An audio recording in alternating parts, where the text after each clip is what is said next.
Hi viewers, welcome to our channel. ప్రస్తుతం మనతో పాటు దాము బాలాజీ గారు సీనియర్ జర్నలిస్ట్ ఉన్నారు. వారితో ఒకసారి మాట్లాడదాం. నమస్కారం సార్. నమస్తే సార్, గత కొన్ని రోజుల నుంచి కూడా ఆర్జీవి గారి అరెస్టు పైన ఒక హడావిడి అయితే నడుస్తూ ఉంది. సో ఆయన అయితే అగ్రతంలోకి వెళ్ళిపోయారు, పరాల్లో ఉన్నాడు, ఆయన భయపడుతున్నారు. అసలు ఇప్పటివరకు కూడా పోలీసులకైతే దొరకలేదు, వాళ్ళు కూడా పట్టుకోలేదు.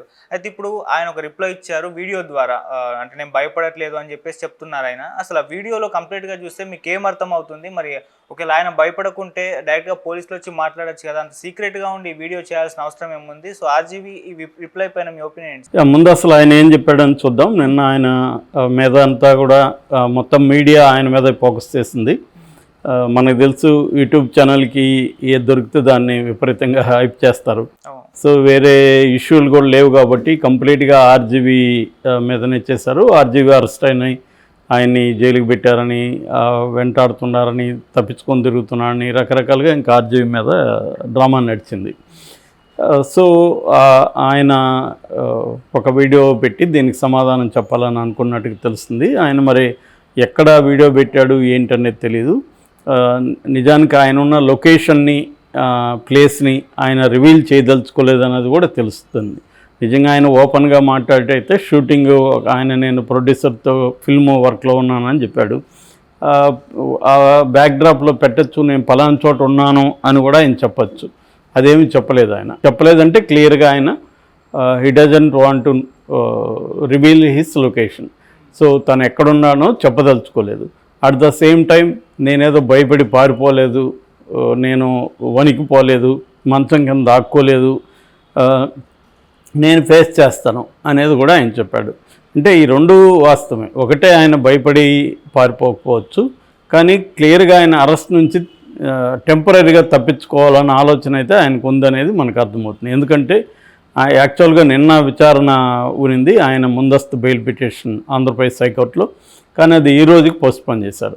అందుకని ఒకవేళ ముందస్తు బెయిల్ వచ్చేస్తే ఆయనకి ఇబ్బంది ఉండదు. ముందస్తు బెయిల్ రాకముందే కానీ ఆయన అరెస్ట్ అయితే ఇంకా ముందస్తు బెయిల్ అనేది ఉండకపోవచ్చు, మళ్ళీ రెగ్యులర్ బెయిల్కి అప్లై చేసుకోవాలి. దానికి లేట్ అవుతుంది, కనీసం ఒక వారం 10 రోజులు లేట్ అయినా అవ్వచ్చు. ఈ లోపల ఆయన్ని ఏమన్నా మిస్ హ్యాండిల్ చేయొచ్చు. ఆయనే చెప్పాడు నన్ను 3rd డిగ్రీ ఉపయోగించబోతున్నారని, అదంతా కూడా చేయొచ్చు.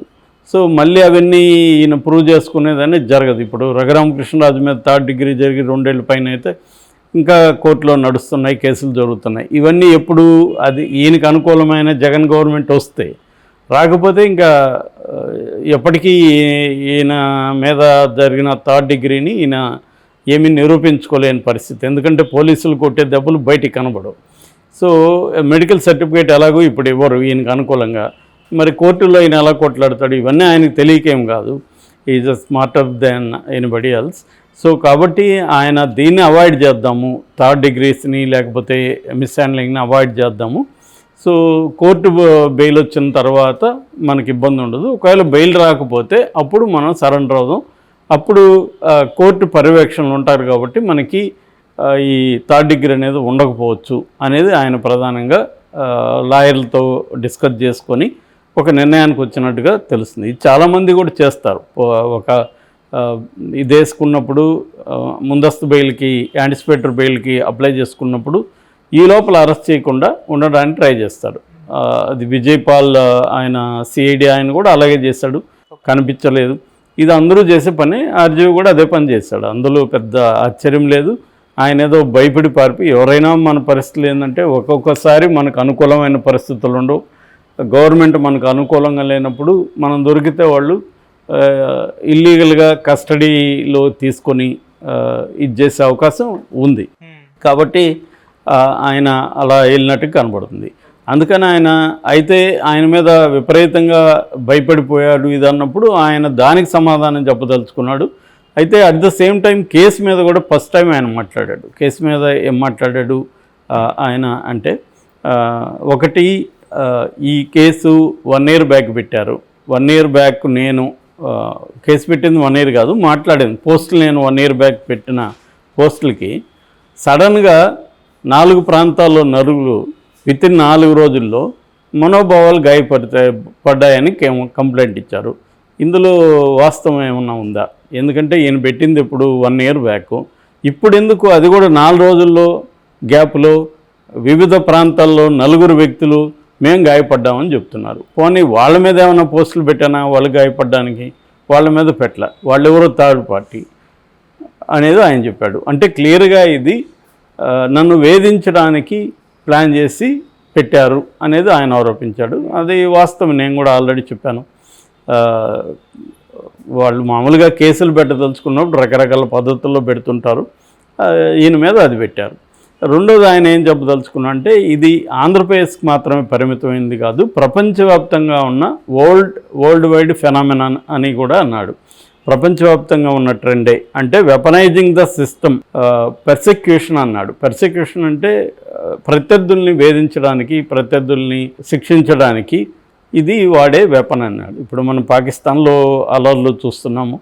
అక్కడ ప్రైమ్ మినిస్టర్కే తప్పలేదు. ప్రైమ్ మినిస్టర్ మీద, ఇమ్రాన్ ఖాన్ మీద 200 కేసులు పెట్టారు వాళ్ళు. 200 కేసులు పెడితే ఆయన జీవితంలో బయటకు రాగలడా? రాలేడు. ఈ 200 కేసులు కోర్టులో ఎప్పుడు ఇన్నోసెంట్ అని నిరూపించుకోవాలా? ఇది ఆర్జీవి కరెక్ట్గానే చెప్పాడు. ఈ విషయంలో ప్రపంచవ్యాప్తంగా రాజకీయ ప్రత్యర్థులను కావచ్చు, క్రిటిక్స్ని కావచ్చు, డిసెంట్ అసమ్మతి వ్యక్తం చేసే వాళ్ళని కావచ్చు, ఇలాగే కేసులు పెట్టి వాళ్ళని జైళ్ళల్లో మగబెట్టడం, కొంతమందిని చంపేయడం, ఇది అన్ని చోట్ల జరుగుతుంది. ఆయన అదే చెప్తున్నాడు. ఇక్కడ ఇది ఒకటే కాదు. అందుకే నేను ఏ పర్టికులర్ పొలిటీషియన్ని బ్లేమ్ చేయట్లేదు, పోలీసుని బ్లేమ్ చేయట్లేదు కూడా అంటున్నాడు. మామూలుగా అయితే ఆయన లోకేష్ను, చంద్రబాబును, పవన్ కళ్యాణ్ బ్లేమ్ చేయాల్సిన జనరల్గా అయితే చేస్తారు. ఆయన అది కూడా చేయకుండా జనరలైజ్ చేశాడు. వరల్డ్ వైడ్ ఫినామినాని ఇది పర్సిక్యూట్ చేయడం కోసమే చేస్తున్నారు. ఇంకొక అంశం ఆయన ఏం చెప్పాడంటే, ఇప్పుడేదో నేను ఆల్రెడీ నాకు నోటీస్ ఇచ్చారు, నేను రిప్లై ఇచ్చాను, వస్తాను అని చెప్పాను. నేను అనుకున్నాను వెళదామని, కానీ నాకు ఇక్కడ షూట్ లేట్ అవుతుంది, ప్రొడ్యూసర్ని ఇబ్బంది పెట్టడానికి ఇష్టం లేదు కాబట్టి నేను మళ్ళీ నాకు టైం అడిగాను అనేది ఆయన చెప్పాడు. అది అబద్ధమే కావచ్చు. అసలు విషయం నేను చెప్పినట్టుగా యాంటిసిపేటరీ బెయిల్ తేలినాక వెళ్దాం అనేది ఆయన ఉద్దేశం. కాకపోతే అది చెప్పకుండా ఇది చెప్పాడు. కానీ ఎసెన్స్ ఆయన చెప్పిన విషయం ఏంటంటే, అర్జెన్సీ ఏముంది దీంట్లో? ఇదేమన్నా అర్జెంట్ కేసా?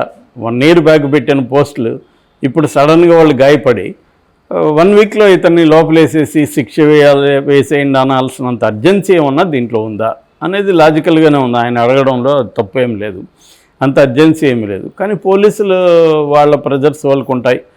కేసు పెట్టినప్పుడు కొన్ని కేసులను అర్జెంటుగా చూడమంటారు, కొన్ని కేసులను పట్టించుకోకపోవచ్చు. ప్రెజర్స్ వాళ్ళకు ఉంటాయి కాబట్టి వాళ్ళు వచ్చారు. కాబట్టి ఈయన దీంట్లో లాజిక్ ఉంది. బట్ గ్రౌండ్ లెవెల్లో పరిస్థితి వేరే రకం ఉంటుంది.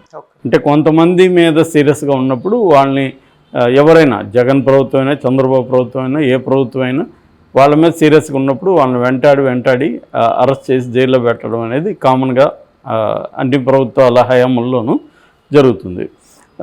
సో అది అందువల్ల ఎంత అర్జెన్సీ ఏముంది, నేను వస్తానన్నాను కదా అనేది ఆయన అడుగుతున్నాడు. సో ఈ అర్జెన్సీ అనేది అసలు విషయం అర్జెన్సీ కాదు.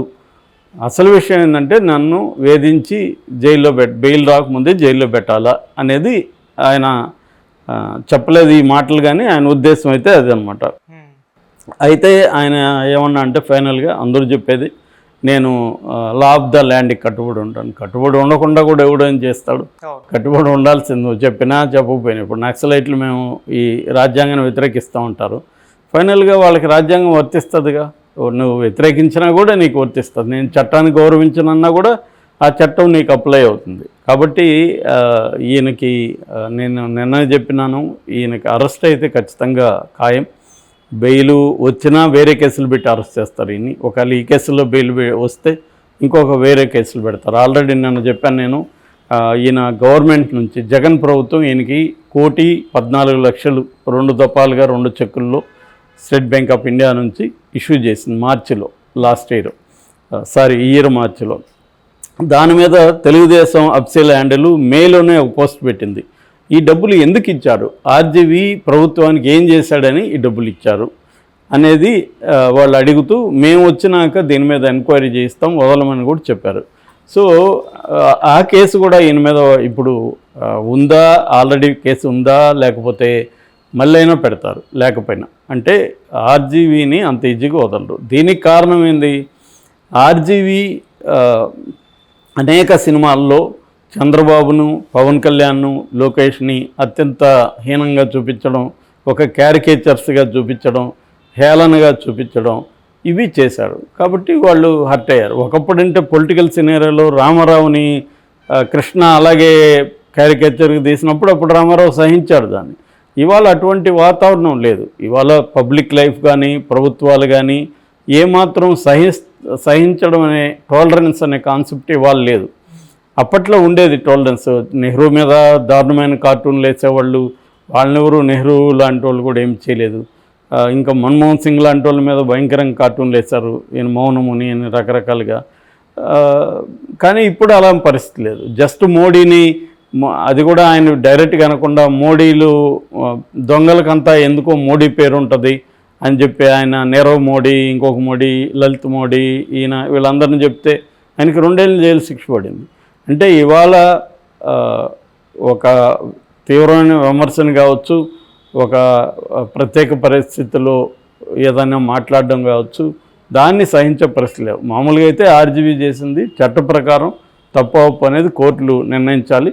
కానీ వాళ్ళు అయితే సీరియస్గా హర్ట్ అయ్యారు. ఆర్జీవీ కూడా